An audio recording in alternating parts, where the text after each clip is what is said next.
और मराठा आरक्षण से जुड़ा एक अपडेट आ रहा है। मराठा आरक्षण पर महाराष्ट्र के कई शहरों में प्रदर्शन हो रहे हैं। जालना लाठीचार्ज के खिलाफ प्रदर्शन की खबरों के बीच महाराष्ट्र सीएम एकनाथ शिंदे की बैठक जारी है और इस बैठक में मुख्यमंत्री शिंदे के साथ उप मुख्यमंत्री देवेंद्र फडणवीस और अजीत पवार समेत कई मंत्री मौजूद हैं। बैठक में आरक्षण को लेकर बीच का रास्ता निकालने पर मंथन हो रहा है।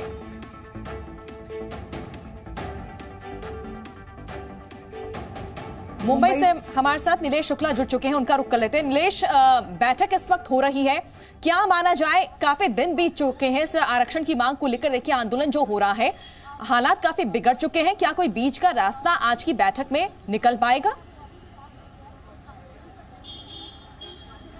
जी, बीच का रास्ता तलाशने के लिए ही ये जो बैठक है वो लगातार की जा रही है, जिसमें मंत्रिमंडल की जो उप समिति है उनसे जुड़े हुए कई सारे जो नेता हैं, साथ ही राज्य के मुख्यमंत्री और 2 उप मुख्यमंत्री यानी अजीत पवार और देवेंद्र फडणवीस भी बैठक में शामिल हुए हैं।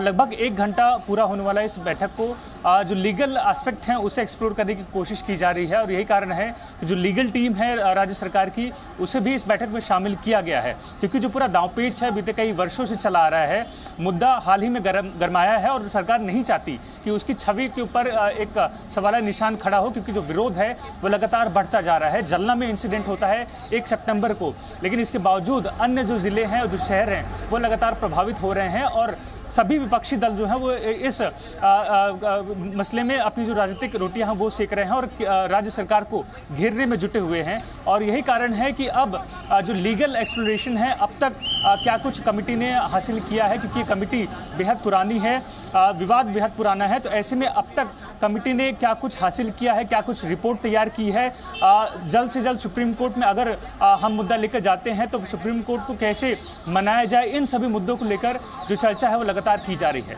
बिल्कुल, और संभाजीनगर से मेरे सहयोगी अश्विन पांडे भी हमारे साथ जुड़ गए हैं। अश्विन, मराठा आरक्षण को लेकर जिस तरह से प्रदर्शन हो रहे हैं, महाराष्ट्र के कई हिस्से हमने सुलगते हुए देखे, जिस तरह से अभी खबरें आई, राज ठाकरे को आंदोलनकारियों ने रोक दिया और सियासत इतनी गर्मा गई है कि अब मुख्यमंत्री शिंदे को खुद सामने आना पड़ा और लोगों से अपील करनी पड़ी।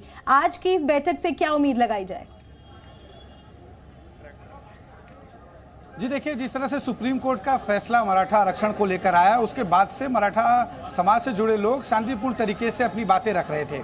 1 सितंबर को जो घटना हुई उसके बाद पूरे राज्य भर में हर जगह पे मराठा समाज के लोगों ने आंदोलन किया, कई जगहों पर हिंसात्मक घटनाएं भी हुई। ऐसे में एक दबाव सरकार पर आया, जिसके बाद सरकार ने बैठक बुलाई और उस बैठक में एक बीच का रास्ता निकालने की कोशिश की जा रही है। इस वक्त मैं संभाजीनगर में हूं, जहां पर मेरे साथ मराठा समाज से जुड़े तमाम लोग हैं जो लगातार सुबह से प्रदर्शन कर रहे हैं और ये मांग कर रहे हैं कि मराठा समाज को आरक्षण मिलना चाहिए। ये बताइए कि जिस तरह से आप लोग पिछले कई सालों से कोशिश कर रहे हैं, लेकिन अभी तक कोई रास्ता नहीं निकला, साथ ही सुप्रीम कोर्ट ने भी कहीं ना कहीं इसे असंवैधानिक बताया है, क्या लगता है आपको कि सरकार जो आश्वासन दे रही है वो पूरा कर पाएगी? अभी तो पूरे समाज ने अब तक 58 मोर्चे निकाले, पूरे 58 मोर्चे शांतता प्रिय से निकाले।